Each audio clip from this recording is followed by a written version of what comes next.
10-15 দিন আগে একজন লোক আসছিল আমার অফিসে।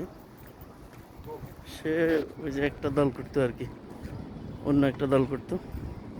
আসে বলতেছে, বোরহান ভাই আমার হোস্টেল ভাড়াটা নিবন্ধনটা করে দেন, দাঁড়িয়ে ফেলায় ভোট দিব।